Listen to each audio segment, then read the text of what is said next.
अस्सलाम वालेकुम dear students. I hope आप सभी ठीक होंगे। जैसे आपको पता है कि हमने क्लास 10th बायोलॉजी का control and coordination unit start किया है और इस यूनिट के हमने अभी तक 3 लेक्चर्स अपलोड किए हैं। बेटे, ये लेक्चर देखने से पहले आप उन लेक्चर्स को भी देख लो ताकि आपको समझने में कोई प्रॉब्लम ना हो। आज के इस लेक्चर में हम कोऑर्डिनेशन इन ह्यूमंस या कोऑर्डिनेशन इन एनिमल्स पढ़ने वाले हैं और इस लेक्चर में हमें पता चलेगा कि ह्यूमन बीइंग्स जो है इनकी बॉडी के अंदर जो डिफरेंट सिस्टम्स है, जो डिफरेंट ऑर्गन सिस्टम्स है, वो किस तरह से आपस में काम करते हैं, वो किस तरह से डिफरेंट फंक्शंस को परफॉर्म करते हैं और उन फंक्शंस परफॉर्म करने के पीछे कौन ऐसा सिस्टम है, कौन ऐसा कमांड सेंटर है। वो है बेटे नर्वस सिस्टम, और नर्वस सिस्टम का जो असिस्टेंट सिस्टम है दैट इज एंडोक्राइन सिस्टम। ये दो सिस्टम ऐसे सिस्टम है, वो हमने इस लेक्चर में पहले हम इस लेक्चर में नर्वस सिस्टम के रिलेटेड पढ़ने वाले हैं और नेक्स्ट लेक्चर में हम एंडोक्राइन सिस्टम के रिलेटेड पढ़ने वाले हैं। आपको याद रखना है कि जिस तरह से प्लांट्स में कोऑर्डिनेशन हुआ, एनिमल्स में भी कोऑर्डिनेशन होता है, लेकिन एनिमल्स के अंदर कोऑर्डिनेट करने के लिए एक स्पेसिफिक ऑर्गन सिस्टम होता है, जिस ऑर्गन सिस्टम को बच्चा कहा जाता है नर्वस सिस्टम। तो आज के इस लेक्चर में हम उसी नर्वस सिस्टम के रिलेटेड कुछ जानकारी हासिल करेंगे। थोड़ा सा उसी नर्वस सिस्टम के रिलेटेड हम आज पढ़ने वाले हैं। जैसे आप देख सकते हैं कि कोऑर्डिनेशन का मतलब क्या है, इससे पहले भी मैं आप लोगों को बता चुका हूं कि कोऑर्डिनेशन का मतलब होता है जब बेटा बहुत सारे ऑर्गन आपस में मिलके कोऑर्डिनेटेड मैनर में, सिंक्रोनाइज्ड मैनर में कोई फंक्शन को परफॉर्म करते हैं, यानी डिफरेंट टिश्यूज आपस में मिलजुल के किसी फंक्शन को परफॉर्म करना, डिफरेंट ऑर्गन्स मिलजुल के किसी फंक्शन को परफॉर्म कर देते हैं, डिफरेंट ऑर्गन सिस्टम्स मिलजुल के कोई आउटकम देते हैं, कोई फंक्शन को परफॉर्म करते हैं और उसी फंक्शन को जब वो सारे ऑर्गन्स आपस में मिल के काम करेंगे और कोई पर्टिकुलर फंक्शन परफॉर्म होगी और उसी प्रोसेस को हम कोऑर्डिनेशन कहते हैं। जैसे आप देख सकते हैं coordination is a process through which two or more organs interact and complement the function of one another. In human body, functions are coordinated by nervous system and endocrine system. जैसे हमारे body के अंदर कोई भी function perform करने के लिए nervous system और एंडोक्राइन सिस्टम का होना बहुत ही जरूरी है। हमारी बॉडी को कोऑर्डिनेट कराने के लिए, हमारी बॉडी के डिफरेंट ऑर्गन्स को आपस में कोऑर्डिनेटेड मैनर में काम कराने के लिए दो सिस्टम रेस्पॉन्सिबल है, that is nervous system and endocrine system. In today's lecture we shall be discussing about nervous system. देखो बेटा, याद रखोगे हमारे पास ह्यूमन नर्वस सिस्टम जो है, जैसे हमारी बॉडी के अंदर डिफरेंट सिस्टम्स होते हैं और वो डिफरेंट फंक्शंस को परफॉर्म करते हैं और उन सारे सिस्टम्स को कमांड देने के लिए, कंट्रोल करने के लिए, रेगुलेट करने के लिए, मॉनिटर करने के लिए एक इंपॉर्टेंट सिस्टम है, एक कमांड सेंटर है हमारी बॉडी का, जिसको बेटे नर्वस सिस्टम कहा जाता है। याद रखोगे आप, जो ये हमारा नर्वस सिस्टम है, ये बहुत सारे ऑर्गन्स का, बहुत सारे टिश्यूज का, बहुत सारी सेल्स का एक कॉम्प्लीमेंट होता है। जब बहुत सारे सेल्स आपस में मिलकर टिश्यू बनाएंगे, टिश्यू जो है ऑर्गन बनाएगा। जैसे हमारे इस नर्वस सिस्टम में ब्रेन है, इसमें स्पाइनल कॉर्ड भी है, यानी ये डिफरेंट ऑर्गन्स है। इसके अंदर आपने पढ़ा होगा नर्वस टिश्यू, 9th में आपने पढ़ा होगा। और जो इस सेंटर के, जो इस नर्वस सिस्टम के जो स्मॉलेस्ट यूनिट्स होता है, यानी जो इंडिविजुअल यूनिट है इस नर्वस सिस्टम का, दैट इज न्यूरॉन। तो हम कह सकते हैं जो हमारा नर्वस सिस्टम है, it is a complex specialised network of neurons. हमारे नर्वस सिस्टम में न्यूरॉन्स होते हैं, नर्व्स होते हैं, टिश्यूज होते हैं, ऑर्गन्स होते हैं, that acts as a body's command centre. और यही नर्वस सिस्टम हमारी बॉडी का कमांड सेंटर का काम करता है, जो रिसीव करेगा, प्रोसेस करेगा, ट्रांसमिट करेगा इलेक्ट्रिकल सिग्नल्स को। यानी आपकी बॉडी को रेगुलेट करने के लिए हमारी बॉडी इलेक्ट्रिकल सिग्नल्स को प्रमोट करती है, इनिशिएट करती है, ट्रांसफर करती है, रिसीव करती है किसी भी स्टिमुलस को, और उन सारे इंफॉर्मेशन को, मतलब जो कोई भी इंफॉर्मेशन आप रिसीव करो, वो इंफॉर्मेशन चाहे कोई भी सेंस ऑर्गन से, मतलब जो भी हम किसी चीज को देखते हैं, उसकी इमेज फॉर्मेशन, उसकी प्रोसेसिंग जो है वो तो हमारा ब्रेन करेगा, हमारा नर्वस सिस्टम करेगा। आप किसी हॉट ऑब्जेक्ट पे हाथ रखोगे, भाई आप बहुत जल्दी हाथ वहां से हटा देते हो, क्यों हटाओगे? It is all because of nervous system. जो ये नर्वस सिस्टम है, ये हमारी बॉडी में एक अलर्टनेस प्रोवाइड करता है हमारी बॉडी को। बेटे ये कोई भी जो भी हमारे पास रिस्पॉन्स है, रिस्पॉन्स मतलब ये हमारी बॉडी को आप ऐसा बोलोगे, ये एक ऐसा नर्वस सिस्टम है जो डिफरेंट तरीके से जो नर्व इंपल्सेस होते हैं उनको रिसीव करता है, इंफॉर्मेशन को रिसीव करेगा, इंफॉर्मेशन को ट्रांसमिट यानी सिग्नल्स को ट्रांसमिट करेगा, रिसीव करेगा और फॉरवर्ड वगैरह। ये मैं आगे आपको बता दूंगा किस तरह से जो ये नर्व इंपल्सेस है, किस तरह से इन नर्व इंपल्सेस का ट्रांसमिशन होता है, जिसको हम रिफ्लेक्स एक्शन और रिफ्लेक्स आर्क के नाम से वहां पढ़ लेंगे। फिलहाल आप इतना याद रखिए, नर्वस सिस्टम का काम है इंफॉर्मेशन को बेटे रिसीव करना थ्रू सेंस ऑर्गन्स, प्रोसेस करना इंफॉर्मेशन को, ट्रांसमिट करना इलेक्ट्रिकल सिग्नल्स को। ये काम है भाई किसका? नर्वस सिस्टम का। नर्वस सिस्टम इंफॉर्मेशन को, सिग्नल्स को, इलेक्ट्रिकल इंपल्सेस को रिसीव करेगा थ्रू सेंस ऑर्गन्स, इस इंपल्स को ट्रांसमिट करेगा, मैसेज को ट्रांसमिट करेगा, मॉडिफाई करेगा, और बाद में क्या चीज करेगा भाई? और इसका इसी का काम है ट्रांसमिशन, इसी का काम है रिसीव करना थ्रू सेंस ऑर्गन्स, और ये जो कोई भी इंपल्स हो उसको प्रोसेस करने में नर्वस सिस्टम जो है ये एक इंपॉर्टेंट ऑर्गन सिस्टम होता है। अगर भाई नर्वस सिस्टम की बात करेंगे, इस तरह से हमारे नर्वस सिस्टम की क्लासिफिकेशन हो चुकी है। नर्वस सिस्टम जो है, ह्यूमन नर्वस सिस्टम, पहले याद रखोगे एक ऐसा सिस्टम होता है जो हमारी बॉडी का कमांड सेंटर होता है, जो इंफॉर्मेशन को रिसीव करेगा, जो इंफॉर्मेशन को प्रोसेस करेगा, जो इंफॉर्मेशन को सेंड करेगा, रिसीव करेगा, ट्रांसमिट करेगा, प्रोसेस करेगा। ये सारा मैं आगे आपको बता दूंगा। फिलहाल आप यहाँ पे अगर ह्यूमन न्यूरल सिस्टम की यानी न्यूरल सिस्टम यानी नर्वस सिस्टम की बात करेंगे, तो हमारे पास नर्वस सिस्टम में कुछ इस तरह के ऑर्गन्स है, जैसे हमारे पास है ह्यूमन नर्वस सिस्टम को सेंट्रल नर्वस सिस्टम और पेरिफेरल नर्वस सिस्टम। पीएनएस का मतलब है पेरिफेरल नर्वस सिस्टम और सीएनएस का मतलब है central nervous system. Central nervous system जो है ये एक ऐसा सिस्टम है जिसको फर्दर इसके दो पार्ट्स है, एक है ब्रेन और एक है स्पाइनल कॉर्ड। ये मेजर कंट्रोल सेंटर है। जो मेजर हमारे नर्वस सिस्टम का कंट्रोल सेंटर होता है वो तो कौन सा सिस्टम है? वो तो सेंट्रल नर्वस सिस्टम है। और जो इस नर्वस सिस्टम को मैसेजेस पहुंचाएगा या मैसेजेस नर्वस सिस्टम यानी ब्रेन यानी सीएनएस तक मैसेजेस पहुंचाना और सीएनएस से मैसेजेस ऑर्गन्स तक पहुंचा देना, यानी ऑर्गन से रिसीव करना हमारे ब्रेन तक कोई इंफॉर्मेशन, और हमारे ब्रेन से या हमारे स्पाइनल कॉर्ड से हमारे ऑर्गन तक इफेक्टर जिसको कहते हैं। ये जब भी हम कोई मैसेज रिसीव करेंगे, हमारा कोई सेंस ऑर्गन किसी मैसेज को रिसीव करेगा, उसको हम रिसेप्टर कहेंगे।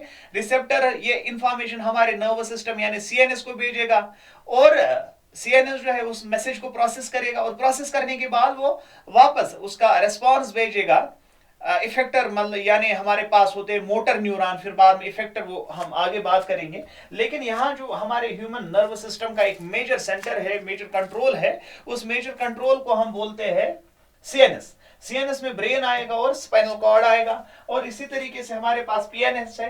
पीएनएस का मतलब है पेरिफेरल नर्वस सिस्टम। इसमें आता है एएनएस ऑटोनॉमिक नर्वस सिस्टम और सोमैटिक नर्वस सिस्टम। ये चीज जो है हम बाद में पढ़ने वाले हैं, पहले हम आज इस लेक्चर में ब्रेन के रिलेटेड बात करने वाले हैं।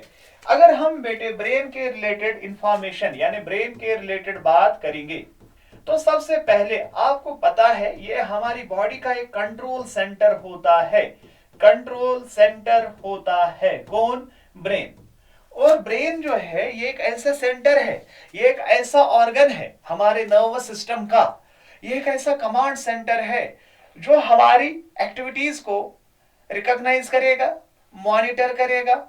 इसमें रिकॉग्निशन होता है, मेंटल एप्टीट्यूड, जजमेंट, डिसीजन, जितने भी हमारे फैसले, जितने भी हमारे डिसीजन, जितनी भी हमारी मेमोरी, वो सारी किसके अंदर होती है बेटे? इसी ब्रेन के अंदर होती है।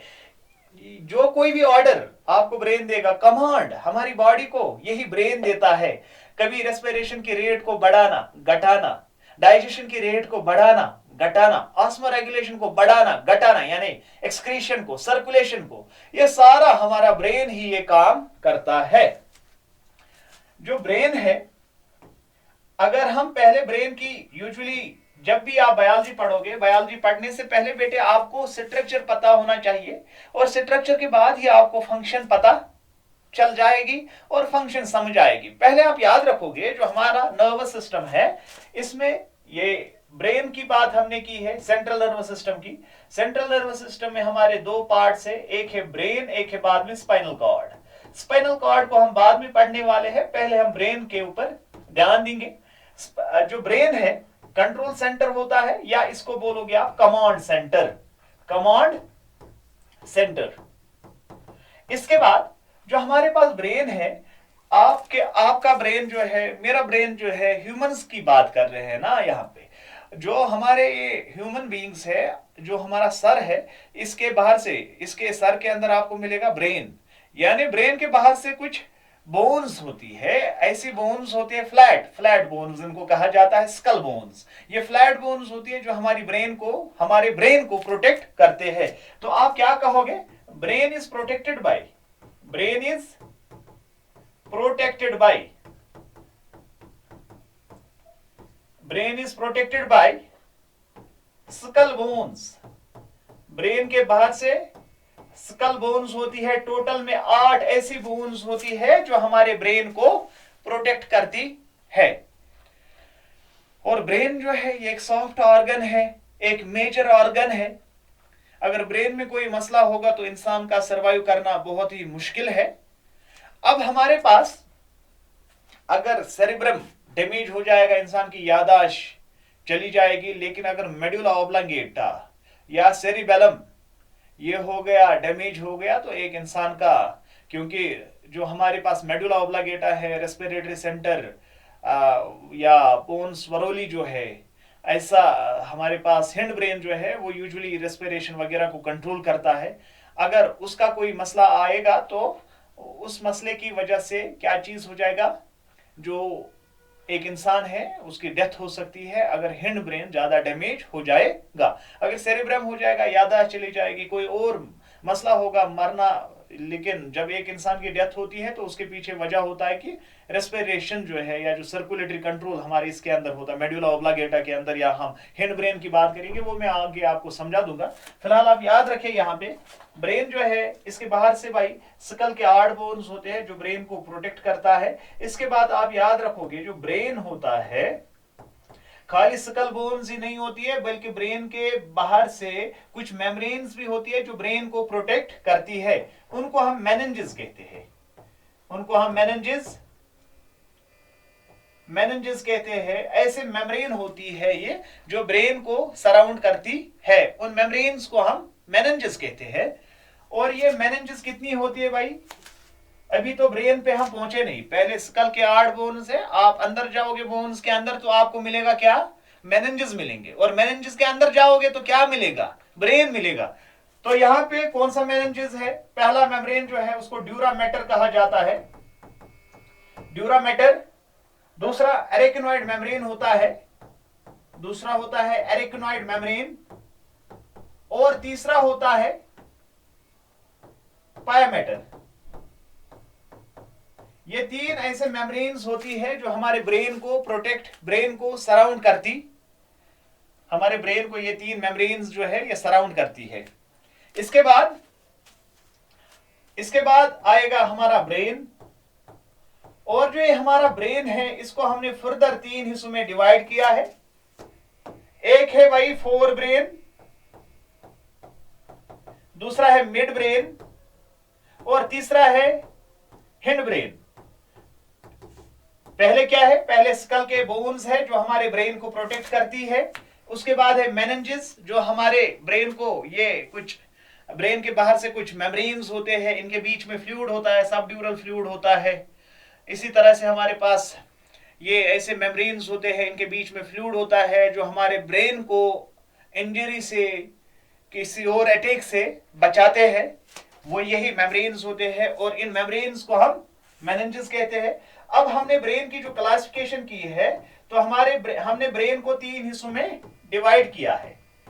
हमने ब्रेन को 3 पार्ट्स में डिवाइड किया है। एक है फोर ब्रेन, मिड ब्रेन और हिंड ब्रेन। मिड ब्रेन को हमने, फोर ब्रेन को हमने फर्दर डिवाइड किया है। किस किस में? फोर ब्रेन में आता है ऑल्फैक्टरी लोब्स, ऑल्फैक्टरी लोब आएगा।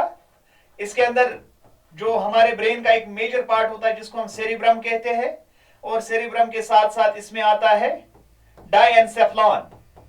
डायएन्सेफ्लॉन, ये 3 ऐसे पार्ट्स है जो हमारे फोर ब्रेन के पार्ट्स है। पहले हमने याद रखना भाई, जो ये क्लासिफिकेशन में आपको समझा रहा हूं इसको याद रखो। सीएनएस में ब्रेन है, ब्रेन में मैंने कहा 3 पार्ट्स है, फोर ब्रेन है, मिड ब्रेन है और हिंड ब्रेन है। फोर ब्रेन को हमने फर्दर डिवाइड किया, क्या क्या पार्ट है? ऑल्फैक्टरी लोब है, सेरिब्रम है और डायएन्सेफ्लॉन है। अब अगर मिड ब्रेन है, इसमें भी है कुछ पार्ट्स, लेकिन 10th स्टैंडर्ड में वो पार्ट्स को डिस्कस नहीं किया जाता है, और क्योंकि वो थोड़ा सा हायर कंसेप्ट है। और हिंड ब्रेन की अगर बात करें तो इसके भी 3 पार्ट्स है। कौन कौन सा है? एक है पोन्स वरोली, पोन्स वरोली जो सेरिबेलम को, और पोन्स वरोली जो है वो सेरिबेलम को और किसको? मेडुला ऑब्लांगेटा को कनेक्ट करता है। वो आगे मैं समझा दूंगा आपको, फिलहाल आप याद रखो। हिंड ब्रेन जो है इसमें एक पार्ट है पोन्स वरोली और है दूसरा पार्ट मेडुला, और तीसरा मेडुला ओब्लांगेटा, और तीसरा भी एक पार्ट है जिसको बोला जाता है बेटे सेरिबेलम। तो इस तरह से हमारे पास ब्रेन के डिफरेंट पार्ट्स होते हैं। याद रखोगे, पहले हमने ह्यूमन नर्वस सिस्टम को 2 हिस्सों में डिवाइड किया है। We have divided human nervous system into 2 parts. एक है CNS, central nervous system, and peripheral nervous system. जो सेंट्रल नर्वस सिस्टम है उसमें आता है ब्रेन और आता है स्पाइनल कॉर्ड। ब्रेन को हमने बेटे 3 हिस्सों में डिवाइड किया है। एक है फोर ब्रेन, दूसरा है मिड ब्रेन, तीसरा है हिंड ब्रेन। फोर ब्रेन को हमने डिवाइड किया है, फर्दर डिवाइड किया है ऑल्फैक्टरी लोब्स में, सेरिब्रम में, और तीसरा पार्ट है डायएन्सेफ्लॉन। इसके बाद अगर मिड ब्रेन की बात करें, यहाँ पे है कुछ पार्ट्स होते हैं, सेरिब्रल क्यूराई होता है, वो कार्पोरा क्वाड्रिजेमिना वगैरह, वो हम बाद में देख लेंगे, हायर क्लासेस में आपको पढ़ा दूंगा। और हिंड ब्रेन जो यहाँ पे है उसके 3 पार्ट्स है। पोन्स वरोली है पहला पार्ट, दूसरा बेटे मेडुला ऑब्लांगेटा और तीसरा है सेरिबेलम। तो this is all about the classification of human nervous system. अब बेटे इसका क्या, किस ऑर्गन का क्या रोल है, और हमारे पास यहाँ पे आप देख सकते हैं इस तरह से ये हमारा ब्रेन जो है ये प्रेजेंट होता है, और बाहर से ये स्कल के बोन्स होते हैं, और स्कल के बोन्स के बाद 3 ऐसी मेम्ब्रेन्स होती है। ड्यूरा मैटर होता है, एरेक्नोइड मेम्ब्रेन होता है और पाया मैटर होता है, और उसके बाद ये हमारा ब्रेन जो है ये प्रेजेंट होता है। ये वाला पार्ट जो है ये मैं आपको नेक्स्ट लेक्चर में समझा दूंगा। इसको सेरिबेलम कहते हैं, ये सेरिब्रम होता है, यहाँ पोन्स वरोली होता है, और यहाँ पे मेडुला ऑब्लांगेटा होता है। ये मैं आपको नेक्स्ट लेक्चर में समझाऊंगा। आज आप समझो ये था इंट्रोडक्शन ह्यूमन नर्वस सिस्टम का, और नेक्स्ट लेक्चर में हम डिटेल में डिफरेंट पार्ट्स को पढ़ने वाले हैं। टिल देन अल्लाह हाफिज।